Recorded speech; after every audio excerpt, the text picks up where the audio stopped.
ನೋಡಾಕ ಬಜ್ಜಿ ಥರ ಕಾಣಿಸ್ತಾವು, ಆದರೆ ಇವು ಬಜ್ಜಿ ಅಲ್ಲ, ಗೋಧಿ ಹಿಟ್ಟಿನ ಗಾರ್ಗಿ.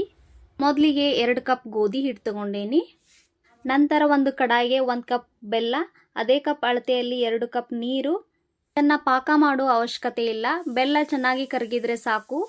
ಬೆಲ್ಲ ಚೆನ್ನಾಗಿ ಕುದಿತಿರಬೇಕಾದ್ರೆ ಏಲಕ್ಕಿ ಮತ್ತು ಒಣಶುಂಠಿಯನ್ನು ಪೌಡರ್ ಮಾಡಿ ಇದರೊಳಗೆ ಮಿಕ್ಸ್ ಮಾಡಬೇಕು. ಈಗ ಸ್ಟವ್ ಆಫ್ ಮಾಡಿಕೊಂಡು ಬೆಲ್ಲದ ನೀರನ್ನು ಗೋಧಿ ಹಿಟ್ಟಿನೊಳಗೆ ಸೋಸಿ ತಗೋಬೇಕು. ಒಂದು ದೊಡ್ಡ ಸ್ಪೂನ್ನ ಸಹಾಯದಿಂದ 15ರಿಂದ 20 ನಿಮಿಷ ಹಿಟ್ಟನ್ನು ಕಲಸಿ ತಗೋಬೇಕು.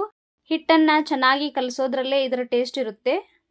ಇದನ್ನು ನೆನೆಸೋ ಅವಶ್ಯಕತೆ ಇಲ್ಲ, ತಕ್ಷಣನೇ ಮಾಡ್ಕೋಬಹುದು. ಈಗ ಕೈಗೆ ಸ್ವಲ್ಪ ನೀರು ಹಚ್ಕೊಂಡು ಕಾದಿರುವ ಎಣ್ಣೆಯಲ್ಲಿ ಒಂದೊಂದೇ ಬಜ್ಜಿ ಆಕಾರದಲ್ಲಿ ಬಿಟ್ಕೊಂಡು 2 ಬದಿಯಲ್ಲಿ ಚೆನ್ನಾಗಿ ಫ್ರೈ ಮಾಡಿ ತಗೊಂಡ್ರೆ ತುಂಬಾನೇ ರುಚಿಕರವಾದ ಗೋಧಿ ಹಿಟ್ಟಿನ ಗಾರ್ಗಿ ರೆಡಿ ಆಗ್ತಾವು. ವಿಡಿಯೋ ಇಷ್ಟ ಆಗಿದ್ರೆ ಲೈಕ್ ಮಾಡ್ರಿ, ಹಂಗ ನಮ್ಮ ಚಾನಲ್ಲು ಸಬ್ಸ್ಕ್ರೈಬ್ ಮಾಡ್ರಿ. ಬಾಯ್.